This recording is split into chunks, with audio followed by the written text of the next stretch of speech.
शुक्रिया भाई साहब। अदिति चावलिया सौदे, आपसे निवेदन है कृपया आप मंच पर पधारें।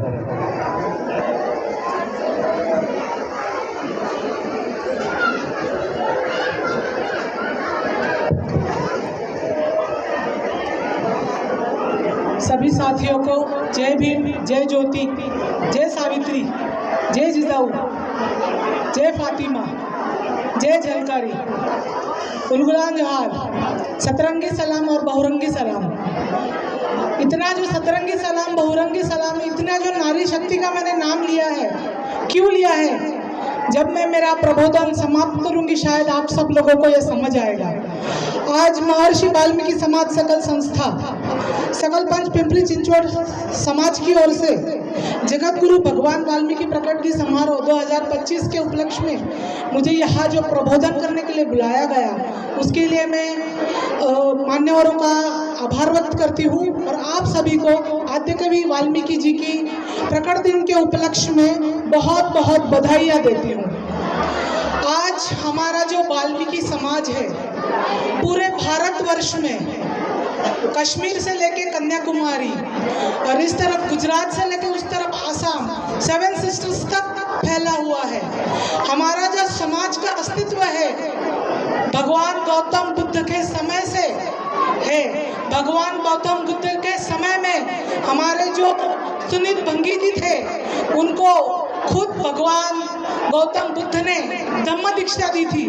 तो इतना पुराना हमारा इतिहास रहा है। जिस तरीके से बोला जाता है भगवान वाल्मीकि जी ने रामायण लिखी है, तो हमारा जो अस्तित्व है बहुत पुराने समय से है। लेकिन आज मैं हमारे जो समाज की सच्चाई है आपके सामने रखना चाहूँगी। आज हमारा समाज बहुत जगह पे प्रगति कर रहा है। हमारी बच्चियाँ इंजीनियर्स, डॉक्टर्स हो रही है, लेकिन पूरे भारतवर्ष में यदि हम देखें तो उसका जो आंकड़ा है बहुत कम है। 0.1% हमारे बच्चे ग्रेजुएशन तक पहुंच पा रहे हैं। हमारा समाज जरूर प्रगति कर रहा है, लेकिन कुछ क्या कहा जाता है ना, पूरे भारतवर्ष में राजनीतिक पटल पे, सामाजिक पटल पे, शैक्षणिक पटल पे हमारा जिस तरीके से अस्तित्व होना चाहिए, जिस तरीके से प्रतिनिधित्व होना चाहिए, वो नहीं है। उसके कारण क्या है? वो कारण हमको ढूंढना बहुत जरूरी है। हम जब तक हमारे ये जो कारण है जो नहीं ढूंढ पाएंगे तो हम उसमें सुधार नहीं कर पाएंगे।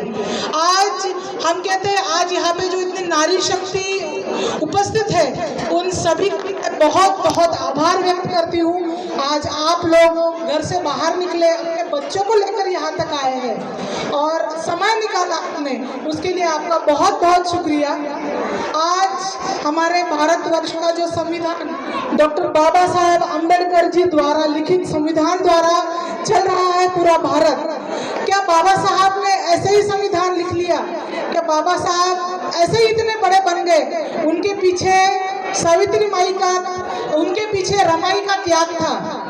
रमाई ने बाबा साहब के पीछे एक परछाई बन के खड़ी रही। अगर रमाई नहीं होती तो बाबा साहब आज इतने, जिसको पूरे जगत का सूर्य कहा जाता है, इतना बड़ा व्यक्तित्व हमारे सामने नहीं खड़ा होता। आज हम कहते हैं कि शिवाजी पैदा हो लेकिन पड़ोस के घर में हो, हमारे घर में पैदा ना हो। अगर हमारे घर में छत्रपति शिवाजी महाराज आपको पैदा करना है तो आपके घर में आपको जिजाऊ भी तो पैदा करनी पड़ेगी। जब तक आपके घर में जिजाऊ नहीं होगी तब तक आपके घर में छत्रपति शिवाजी महाराज कैसे पैदा होंगे? तो छत्रपति शिवाजी महाराज पैदा करने के लिए जो जिजाऊ थी, जिजाऊ के अंदर उतना शौर्य था, जो रमाई थी उसके अंदर शौर्य था। रमाई ने अपना पेट काट कर डॉक्टर बाबा साहब अम्बेडकर को पढ़ाया है। डॉक्टर बाबा साहब अम्बेडकर जब अमेरिका में पढ़ाई करने के लिए बाहर गए थे तो रमाई ने इतना संघर्ष किया है। वो सुबह 3 बजे 4 बजे उठकर गोबर के उपले बनाती थी, वो बेचती थी। उसे पेट काट कर उसने अपना परिवार यहाँ बनाया कि मेरा पति वहाँ विदेश में पढ़ रहा है, उसको मेरे परिवार की चिंता ना हो। और उसी तरह डॉक्टर बाबा साहब अम्बेडकर भी जो है अपनी पत्नी को, अपनी जीवन साथी को, अपनी क्या कहते हैं, एक साथी और एक दोस्त का दर्जा देते थे।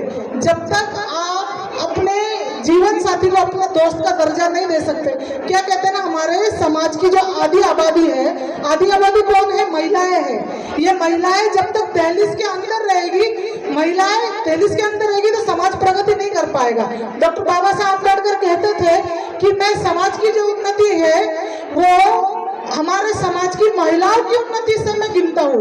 यदि हमारे समाज की महिलाएं घर में बैठी रहेंगी तो हमारा समाज जो उन्नति नहीं कर पाएगा। समाज से मतलब क्या होता है? घर परिवार से बस्ती, बस्ती से ये जो आज हमारे जो वाल्मीकि, नेतर, चूड़े, यहाँ जो सब जमा हुए हैं ये हमारा समाज है। और हमारे समाज को अगर प्रगति करनी है तो हमको जो है महिलाओं को साथ लेके चलना पड़ेगा और महिलाओं को भी अपने हक और अधिकार समझने होंगे।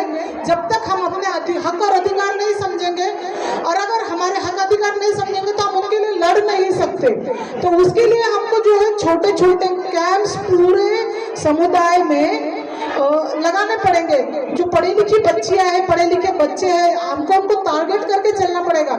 9 से 14 साल के बच्चे, 14 साल से 25 साल के बच्चे, 25 से 40 तक के जो युवा है, नवयुवक है, इन लोगों को समाज की प्रगति में कुछ न कुछ योगदान हम लोगों को देना पड़ेगा। जिस तरीके से बोला जाता है कि माता रुमाई ने डॉक्टर बाबा साहब अम्बेडकर को साथ दिया, आज मैं यहाँ पे आपके सामने जो बात करने की क्षमता रखती हूँ, जो ताकत रखती हूँ, वो सावित्री माई की वजह से रखती हूँ। अगर सावित्री माई ने इस पुणे में पहला स्कूल महिलाओं का नहीं शुरू किया होता भारतवर्ष में तो आज मैं और मेरी जैसी कई महिलाएं स्टेज तक नहीं आ पाती।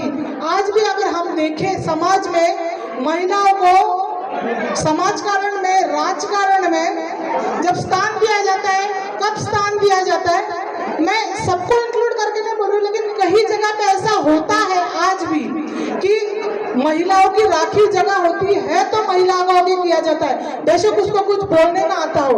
इस तरीके की प्रगति हम लोगों को नहीं चाहिए। हम लोगों को इस तरीके की प्रगति चाहिए कि एक लड़की स्टेज पर खड़े होके पूरे समाज का प्रबोधन कर पाए। इस तरीके की 100 निशा हमको तैयार करनी है। एक निशा से काम नहीं चलेगा।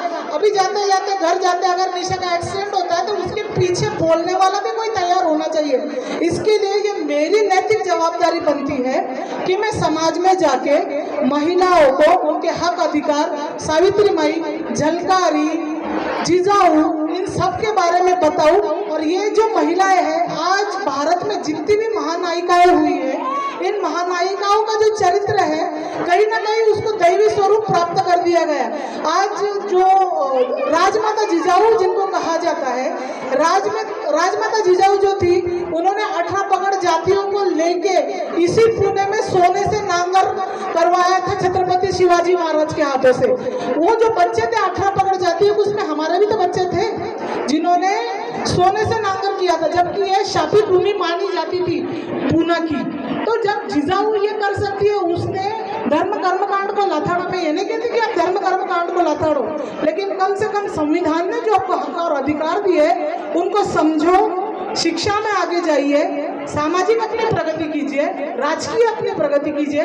जब तक अपने घर की एक स्त्री नहीं पढ़ेगी, क्या कहा जाता है ना कि घर में अगर एक शराबी इंसान हो, पति शराबी हो, तो वो घर का इतना नुकसान नहीं करता, लेकिन अगर एक अशिक्षित और पाखंडी स्त्री घर में हो ना तो वो उस परिवार का बहुत बड़ा नुकसान करती है। क्योंकि एक स्त्री एक नहीं 2 घरों को रिप्रेजेंट करती है, अपने माता पिता के और अपने ससुराल के।